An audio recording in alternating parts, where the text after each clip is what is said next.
ഇറാനിൽ നിന്നും ഇന്ത്യൻ വിദ്യാർത്ഥികളെ ഒഴിപ്പിക്കാൻ ഇന്ത്യ ഓപ്പറേഷൻ സിന്ധു ആരംഭിച്ചു. ഇതുവരെ 110 ഇന്ത്യൻ വിദ്യാർത്ഥികളെ ഒഴിപ്പിച്ചു.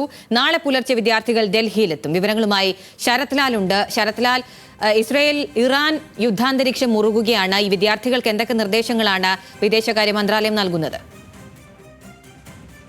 അഖില, നേരത്തെ തന്നെ ടെഹ്റാൻ വിട്ടു പോകണമെന്ന അപായമായ മുന്നറിയിപ്പ് നേരത്തെ തന്നെ ഇന്ത്യൻ എംബസി നൽകിയതാണ്.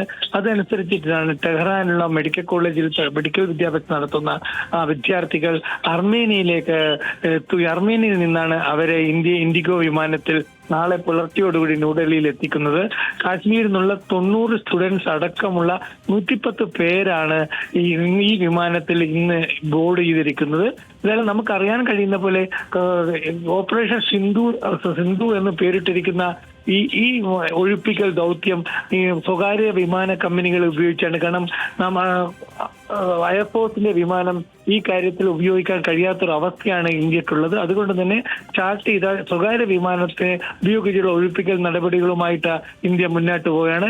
അർമേനിയ അതിർത്തി കടന്നെത്തുന്ന വിദ്യാർത്ഥികളെയും അതുപോലെ മറ്റു ഇന്ത്യൻ പൗരന്മാരെയും ഉടൻ തന്നെ ഒഴിപ്പിക്കാൻ അടുത്തൊരു വിമാനം കൂടി ഇന്ത്യൻ സർക്കാർ തയ്യാറാക്കി വെച്ചിട്ടുണ്ട് എന്നാണ് വിദേശകാര്യ മന്ത്രാലയം ഇപ്പോൾ പുറത്തിറക്കിയ വാർത്താക്കുറിപ്പിൽ വ്യക്തമാക്കിയിരിക്കുന്നത്.